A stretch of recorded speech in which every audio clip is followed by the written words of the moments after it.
is hands down the best Vex build out of all the builds I've tried and tested. This is the one I've ended on. If you're wondering, am I a credible source? Well, I have 119 hours and the only character I have is Vex. I would say I'm a pretty credible source on the best Vex build overall. This will be my last Vex build unless anything changes. I'll be moving on to my next character I wanted to play, which is Harlow. That's my top two. I wanted to play Harlow second, and I'll be moving on to that after this video. You probably won't see me playing Vex at all. So let's get into the skill tree. I like to start with the green skill tree. I want to put 5 immediately into grave sites for that increased critical hit damage and handling. Obviously 5 into our most broken skill ever, Bloodletter, which is going to allow us to proc bleed. 5 into material components because it's just more damage to get that bleed higher. After this, I want to put 5 into Keen Mind.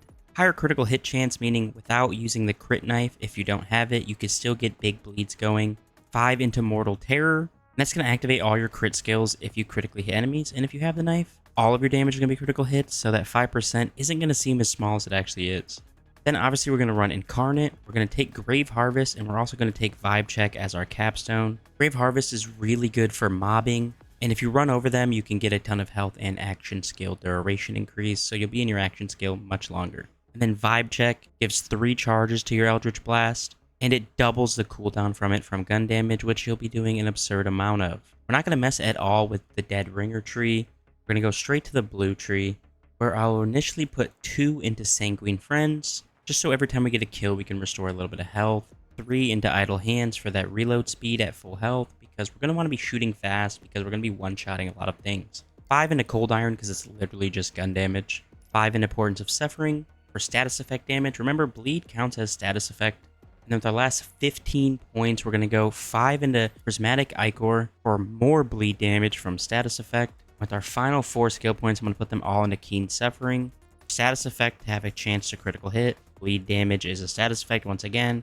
Your bleed can double proc like it already is, even more. So that's the big bleeds where you're going to one-shot a boss. And that is our entire skill tree with the full breakdown. Let's get into the exact loadout I chose to use. But when I'm running around, I have 2 weapons I like to use for mobbing. The first one being the Ambushing 7th Sense. Very, very strong pistol. Basically, when you kill an enemy or shoot an enemy and reload, orbs will float around and target different enemies. Plus, this weapon is just very good, and it's Jacobs. Jacobs is the main squeeze of this entire build. Now, I'm not going to leave you guys hanging. To get this pistol, it is located right here on the map, in the Terminus district of the center of the map, Vile Head in the Experiments. But this might not be there for you. Why is it not there for me? There's a side quest located around here. Just hover over the side quest and you'll be able to see what they are. It is called Below the Surface. That will unlock you Vile Head to farm for the 7th Sense pistol. High tier mobbing weapon. Remember guys, this is my perfect setup. This is my setup after 100 hours of everything I like. This is not, in my opinion, nothing here is replaceable. This is what I would run every time I'm playing Vex, since I have fully completed what I want to do on Vex. So the next one is the Wombo combo. This one is a Vladoff weapon, but what makes it really good for mobbing is the rockets automatically fire from the underbarrel, and it does an absolute crap ton of damage for killing trash mobs. Where does the Wombo combo drop? Well, you gotta head to the ruined Sumplands in Arcadia Burns, and right up here you want to do the Rippa Roadbirds at the Saw's Clench drill site. It's just north of the Judgment's Lap silo, and just even more north of the main town Carcadia. There'll be 3 mini bosses, don't worry, they all have the same chance of dropping the same weapon. They don't have individual drops. Next, for what I like to do with raid bosses or bosses that are very far away, the Jacobs License Accessory Kickballer, because it'll ricochet like a bajillion times off the bosses, and it's extremely strong for things like that, but you don't want to be running around with this because you will kill yourself way more often than you won't. This one actually drops from Sludgemaw. Sludgemaw is the boss located in Idolator's Noose. He's right here on the map, but you might be saying, he's not there for me on the map. Head all the way over to the Launchpad town just south of it, near where this side quest is for me. There is a side quest called All Charged Up, or maybe it's Null and Void. But you complete that side quest, it takes you to Idolator's Noose, and then you complete the opposite side quest, which you retrieve right after completing the first one, which is once again either called Null and Void or All Charged Up, which will lead you to Sludgemaw, and you can farm him for the Kickballer. Remember, you want the Jacobs License Accessory Part 1, not the normal one. The normal one absolutely sucks, and you will only kill yourself. And obviously, our bread and butter, where you're going to want to use on bosses that are close range, the Hot Slugger. Where do you get the Hot Slugger? Everyone should know this one. I have a video guide on it, and everyone talks about this weapon. It is located at Callus, Harbinger of Annihilating Death, just north of the Bones of Sanctuary in this bunker. There's no prerequisite for this one besides obviously story, and you can farm that one extremely, extremely fast. Now for the things that aren't easy to farm, like the Knife Ordnance. The best place to farm this is Splash Zone, the very first boss. You're looking for Penetrator Augment to get the infinite crits for 5 seconds. This is all of your bleed. You're going to throw this at every boss, every enemy, before you start damaging them to get that insane bleed. Next, I like this rep kit, which is a purple one. So once again, random drop, and this is also a random roll. But I like Go-Go Gadget and Amp. So when I use Go-Go Gadget, my knife has a 50% faster cooldown for 8 seconds. And my knife obviously has 3 charges, so I can get all my knives back very fast. And after using it, my next shot deals 200% more damage. So when you're damaging a boss, you want to throw your knife, pop your stim, and shoot your hot slugger or your kickballer. That is literally the combo: knife, stim, shoot. That'll do 200% more initial damage, which will make the bleed damage much higher. And then for another thing you have to farm randomly, you could do this while you're farming for the knife or the rep kit, a Scion class mod, ideally with damage dealt, critical hit chance, and shotgun damage, and then as much bloodletter as possible. Mine's +3 bloodletter, but you could go all the way up to +5 bloodletter. You just have to get lucky.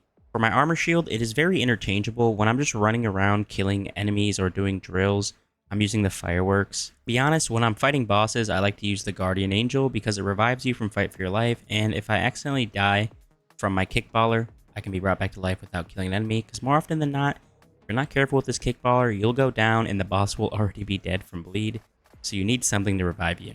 Next, for the enhancement, this is where things could get so much better on my character, but after 100 hours, I've given up on farming enhancements. Ideally, you want something that adds gun damage, that adds shotgun damage, and that adds status effect damage.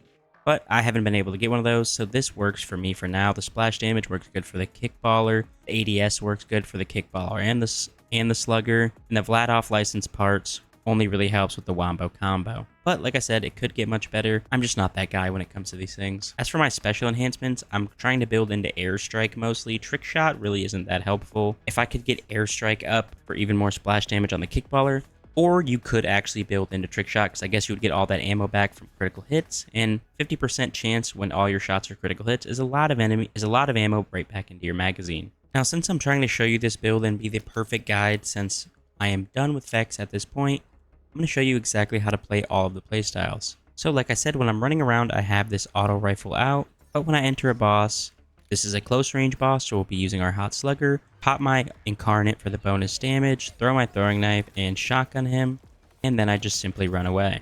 I'll show you guys the kickballer as well, but you gotta be safe with the kickballer. Trust me, you will die a bunch. Knife, kickballer, see I already went down, and I'm running back. That is why, like, if I was going to use the kickballer, I would literally use the Guardian Angel. I'm going to swap to the Guardian Angel and do that again. You guys can see I can get as close as I want to the guy, and he will not be able to full kill me after I go down. As you can see, I'm down right now, but I'm going to get revived for free because of the Guardian Angel as soon as my fight for your life ends. And boom, I'm back. And like I said, as for ad clear, I like to use this weapon because look how much damage it does without bleed even proccing. You can literally just run around spraying people and they die very fast. And the ammo on it is no joke either. If you could get an enhancement that could help with ammo coming back or fire rate, that would help even more. But like I said, my luck with enhancements is just not there. As for the pistol, the real main reason I have this pistol as well is when you fight the enemies with the iridium all over them, you need something that can shoot all of the crits on them really fast so you can actually do your bleed damage to them. It's not really used for bossing or anything, but it can be. It does kill very fast, but everything's going to kill very fast with the perfect Vex build. Alright guys, for more Borderlands 4 videos and guides, please consider following. Put a lot of time into perfecting this build and all of the weapons and loadout you want to use, so it is much appreciated if you do. Bye guys.